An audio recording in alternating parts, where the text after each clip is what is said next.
сіздерге алла қаласа әр балабақшаға қазірден сол дайындай берсеңіздер, біріншіден маған, яғни видеоға түсіріп алсаңыздар, біріншіден маған сіздердің балаларыңыздың мен запись посуым керек пе еді?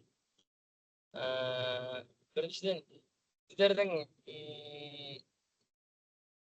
балаларыңыздың не нәтиже көрсетіп жатқандығын түсіретін видеолар керек болады. Екіншіден, сіздердің осы тәрбиешілеріңіздің қандай тәсіл қолданып жатқандығын түсіретін видеолар керек болады. Контентке салғанға ше, ол бір минуттық, 1,5 минуттық, ол анандай акиматтық видео сияқты видеоға шынайы нәрселер қызық. Сонда бүкіл нәрсені шынайы жасауға тырысайық. Соны сіздер дайындасаңыздар, оны видеоға түсіру қатты қиын емес негізі. Айда ханым, қош келдіңіз. Айда Азаматқа, саламатсыз ба? Сырым мырза, бізде ондай видеолар бар. Бізде активно Instagram жүргізіп отырамыз. Мысалға, бізде көптеген негізі видеоларда, басқа ашық сабақтарда, қосымша сабақтарда көп, егер келіп көрем десе, қайда жіберу керек, оны с удовольствием жіберіп бере аламын мен. Және де біздің жетістіктеріміз де көп. Жылдың басынан бастап, именно Жанат апай бізде, бұл кісі Қытайдан келген қазақ, ол кісі өзі сол жақта жүрсе де қазақтың бүкіл ақындарын оқып, мәнерге жаттап өлеңдерін, балаларына да қазір соны бойына сіңдіріп жатқан тәрбиешіміз біздің. Біз осы балабақшаның атынан енді оны қайға жібереміз деген кезде,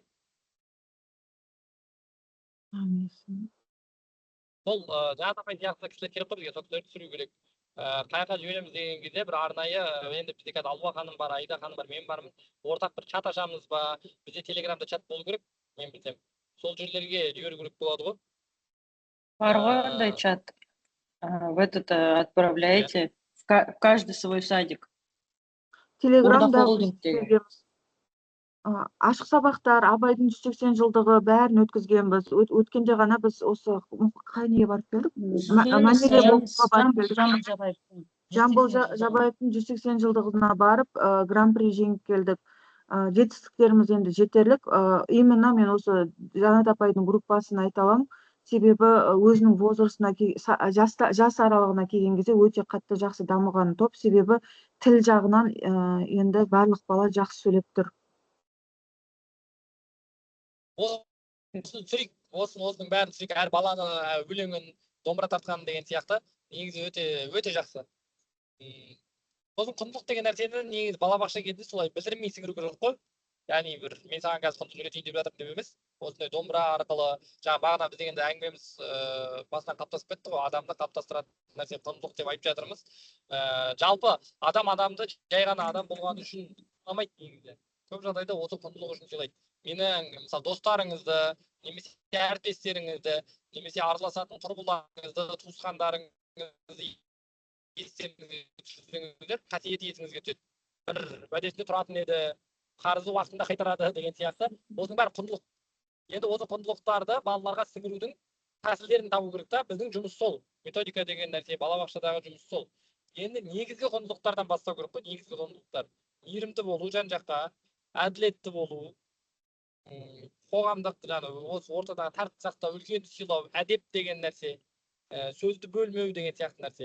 Бізде өкінішке қарай кейде балабақшада балаларға әлі оған ерте өскенде үйреніп алады деген сияқты нәрселер бар да, ондай емес. Бала кезден подходтарыңыз мейірімді, жұмсақ болғанмен, қойып жатқан талаптарыңыздың қаталдау болғаны жақсы. Бала көп кезде өзі талаптың қаттылау болмаған жерінде, бостау болған жерінде ешқандай дамып болмайды негізі.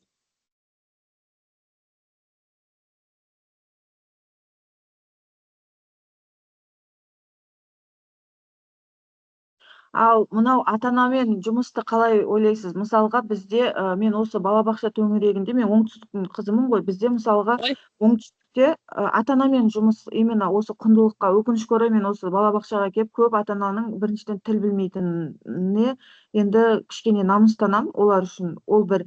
Екіншіден ұлттық құндылықтарымызды, ұлттық дәстүрімізді меңгермеген ата-аналарды енді өкінішке орай өте көп бізде.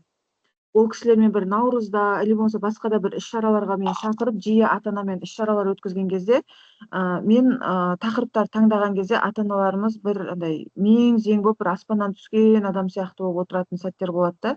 Ондай ата-аналармен мен енді қалай жұмыс істеуге болады мысалға. Бірінші мына нәрсені түсініңіздер да. Кез келген Былай істесек. Қазақстан деген отарлықтан шыққан ел. Біздің айналамызда неше түрлі тағдыры бар азаматтар бар. Сондықтан ол ата-аналардың барлығына белгілі бір деңгейде түсіністікпен қарау керек. Бұл бір. Екіншіден, ата-анамен сөйлескен кезде, баламен сөйлескен кезде де өздеріңізді мұғалім сезінбеңіздер. Тәрбиелеңіздер. Неге дәрігер? Дәрігер кез келген адамға түсіністікпен қарайды. Неге? Өйткені ол оның ауру екенін біледі. Енді оның мақсаты оның ауруын анықтап, оны емдеу. Ол ауруды жеткізу үшін оған жұмсақ жеткізу керек. Сондықтан енді сіз дәрігерге қай кезде сенесіз? Дәрігер сіздің симптомдарыңызды нақты айтқан кезде бірақ сенесіз. Сондықтан сіз алдыңызға келген әрбір ата-ананы дәрігер ретінде зерттесеңіз, яғни жанның дәрігері ретінде, оның қай жері ауру, мысалы ұлттық тұрғысынан ол жерде ол жаңағы әке-шешесі орысша болып қалды ма, немесе орысша ортада өсті ме, ода бір проблема бар енді. Ол сіз сияқты емес, айналып келген кезде ше. Енді сіз оның ол өзінде нәрсені толықтыру үшін сізге беріп жатыр белгілі бір деңгейде. Сондықтан олармен тек жақсы қарым-қатынаста болу керек болды. Мәселен, ода емес, бізді бөлетін нәрседен гөрі біріктіретін нәрсе көп қой. Оның жақсы қасиеттері бар. Кез келген адамнан жақсы қасиет көрсең, өзіңізге жеңіл болады. Жақсы қасиетін көріп, сол жақсы қасиетіне акцент қойып, оны мақтап айтып жіберіп, қалған жерде өзіңіздікін жайлап істей берсеңіз болды. Өйткені өзі адам бүкіл ұлтқа бір. Қазақ болсын, орыс болсын, ағылшын болсын, қытай болсын, үлкенді сыйлау, өтірік айтпау, уәдеде тұру деген нәрсеге барлығы бірігеді. Қазір осы қытайлармен араласып, негізі сөзде тұрмаса болады екен десең, ол әрине демейді да. Ондан ол қай ұлт болса да, немесе қай тілде сөйлейтін адам болса да, біріктіретін нәрсе көп. Сіз оны жақсы қасиет тауып алыңыз да, онымен жақсы қарым-қатынас жасаңыз. Өйткені негізі ата-ана бөлек тұлға, бала бөлек тұлға. Я ол ата-ана өзінің баласы үшін қайғырады, баласы үшін уайымдайды. Кейде дұрыс уайымдауы мүмкін, кейде дұрыс емес уайымдауы мүмкін, кейде тәрбиеге кедергі келтіруі мүмкін. Ол сізге ауырлық тудырады деген сияқты ғой. Неге өйтесіңдер, неге бүйтесіңдер деген. Ол бір діни себеппен болуы мүмкін. Немесе ол бір нәрсені түсінбеген себептен болуы мүмкін, надандық себебінен деген сияқты. Немесе кең ойламағандығынан болуы мүмкін, немесе басқа бір принциптер болуы мүмкін деген сияқты. Оның бәріне жүйкеңізді толтырсаңыз, өзіңіз шаршап қаласыз. Оған өмір қысқа, оған уақыт аз. Сіздің фокусыңыз балада, сол баладан мықты тұлға шығаруда.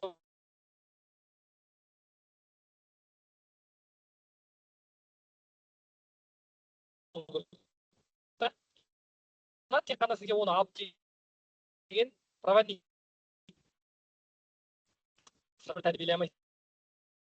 Өйткені сіз оны тәрбиелеу үшін ол сізге тәрбиеленемін деп келу керек та махаббатпен. Адам кімді жақсы көрсе, содан ғана ақыл қабылдайды негізі. Жақсы көретін адамнан ғана ақыл қабылдайды. Сондықтан оған қатты бір бас қатырмау керек та. Жайлап қой енді. Оңтүстіктен болсаңыз әдемі бітіп тұрса ғой жағын. Балап қойып ше. Бұл нәрсені бірақ қатты жүрекке алмау керек та, оны бір заңдылық ретінде қабылдау керек та. Өмір болғаннан кейін сондай адамдар болады енді. Қысқартып айтқанда. Бірақ оны айтып жатқаным, кейде ата-анасы мүлдем басқа, баласы мүлдем басқа адамдар болады ғой. Бір-бірімен сәйкес келмейтін, басқа қылмайтын. Сіздің жұмысыңыз сол баланы тәрбиелеу ғой, баладан мықты тұлға шығару ғой. Балаға қаншалықты андай бір шекарада өмір сүргізу маңызды, например. Кейбір кезде біз өзіміз енді, мен өзім ата-ана ретінде анау болмайды, мынау болмайды дейтін моменттер болып қалады да, сәттер. Ондай сәттерде өзіңді қалай тыюға болады? Мысалға, ананы жеуге болмайды, мынаны істеуге болмайды. Қараңыз, ол болмайды болған кезде, бірден болмайды деп айтпаңыз. Сіз балаға ойлануды бала күнінен үйретіңіз да. Қара, сенде қазір мысалы ол бір айталық бір мысал айтайық, бір жаман нәрсе істейін деп жатыр. Өзің ойлашы, сен қазір мынаны істесең былай болады, былай болады, былай болады деп сен жаман қалай болатынын айтасың.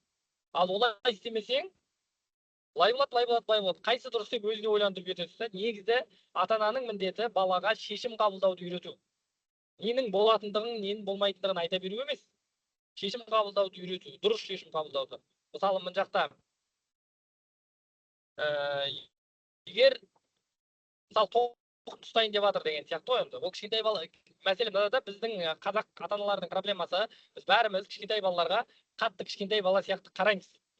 Олар бізден кіші, біз сияқты ойлана алмағанмен, олар кәдімгі біз сияқты адам. Олардың ойы бар, пікірі бар, миы бар, олар шешім қабылдай алады. Сондықтан оларға екі жақтың да себептерін, салдарларын айтып түсіндірсе, ол айта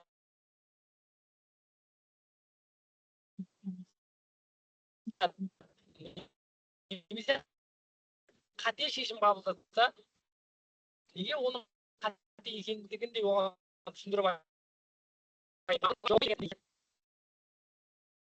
Проблема осыда. Оған еркіндікті, таңдау еркіндігін беру керек. Бірақ таңдауға көмектесу керек кейбір мәселелерде. Бірақ принципиалды нәрселер бар ғой, сіз көтере алмайтын нәрселер. Мысалы, мен өзім үйдегі ер адам ретінде шекаралар бар.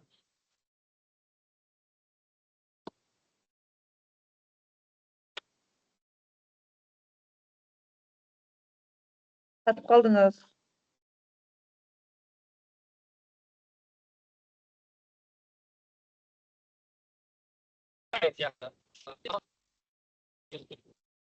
Ол болады. Ал енді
Сырым мырза қатып қалды ма? Или менде ғана қатып тұр ма? Бәрімізде қатып қалды, ол кісі жолда, по-моему, свет ұстамай қалды ау деймін. Кажется, он вылетел. Пока Онда его өзім нету, интернетімді өшіріп қойып Аида жатырмын ғой, менде қатып қалды екен деп. Аида Ханым, вы увидели там номенклатуру на казахском загрузили? Да, мен алдым, уже документін жасап тастадым, рахмет көп. Енді чатқа жазбайсыз ба, что получили? Өткенде неге кірген кезде тағы сұрақтар қойдым ғой коллективке, именно сайтқа кіріп шықтым, сайттан адал азамат, тағы не бір-екі сұрақтарым бойынша кірдім ғой сол неге. Сол жерде кірген кезде кіре алмадым. Ладно, потом. Сырым мырзаға. сәлеметсіздер, келіп бір сет қатып қалды. Жаңағы сұраққа толық жауап бере алдым ба? Яғни балаға шешім қабылдатып үйрету керек негізі көп жағдайда ше. Өйткені ол бәрібір өзінің пікірі бар, кейбір мәселелерде сізбен келіспесе де болады. Бірақ андай ортақ ең маңызды құндылықтарда ғана ашуланса болады да. Егер сіз көп ашулана беретін болсаңыз, әр нәрседе тура сіз айтқандай болу керек деген нәрсе болатын болса, ол тек қана оны не ерегістіреді, не жасық қылады. Ол сіздің айтқаныңызды істей беремін деп жасық адам болып қалады. Я болмаса сіздің айтқаныңызды істемеймін, ерегісемін, қырсығамын деп мінезін көрсететін адам болады. Сондықтан кейбір мәселелерде оған өзіне пікірдің еркіндігін беру керек және таңдауды үйрету керек та. Жалпы адамның бүкіл өмірі таңдаудан тұрады. Я былай деген нәрсе. Бір сол таңдауды үйрету керек. Істейсің ба, істемейсің ба? Істесең былай болады, өзің ойла деген сияқты. Бірақ кейде енді қатал келген ситуацияға байланысты нәрсе ғой, көп жағдайда. Тағы сұрақ бар ма, әлде болдық па?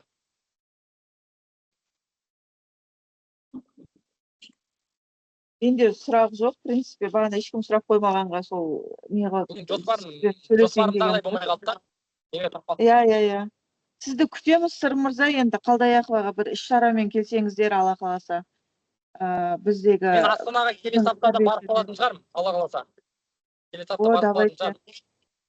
Иә, мен бір хабарласып, күнін анықтап алайын, айтамын бұйыртса. Иә, Онда бізде баршаларыңызға енді рахмет. ұлттық құндылыққа деген, балабақшамыз ұлттық құндылыққа деген андай көзқарас өте жоғарыда. Сол себептен менде айтып тұрмын ғой, тәрбиешілерім сізді айтыскер ақын ретінде қатты сыйлайды. Соны сізді біздің балабақшада бір іс-шарада көргіміз келеді. Енді Алла бұйыртса кездесеміз деп ойлаймын. Болды. Мен бір уақытымды жоспарлап алайын, нақтылап айтамын. Енді бүгінгі барлықтарыңыз қатысқандарыңызға көп рахмет. Сәл кішкене жоспарымдағыдай болмай қалғандығына, жолда шықпағандығыма сәл кешірім сұраймын. Видеоны қосайын да. Жолда шыққаныма сәл кішкене кешірім сұраймын. Алдағы уақытта енді дұрыстап жақсы жөнде шығуға тырысамын. Бүгін кішкене сәл таңертең көлігім бұзылып қалып, одан басқа көлікке мінуге тура келіп, мына біз Алматыда Қапшағай деген жер бар, Қонай қаласы. Сол жерге баруым керек болып, бір іс-шарамен. Ол жерге кешігіп барып, сол жақтан келе жатырмын қазір. Сондықтан әйтпесе өзімнің көлігім болғанда тыныш жерге барып, кәдімгідей өткізуге болатын мүмкіндігім бар еді. Бірақ жоспарым сәл бұзылып кетті. Кешірім сұраймын сіздерден тағы да. Алдағы уақытта жақсы күндерде, жақсы сапада, сет ұстайтын жерлерде жолығамыз деп ойлаймын, Алла қаласа. Алла қаласа, рахмет көп. Жақсы, байланысты. Рахмет көп, Сырым мырза. Қатысқандарыңызға да рахмет, әріптестер. Сау болыңыздар.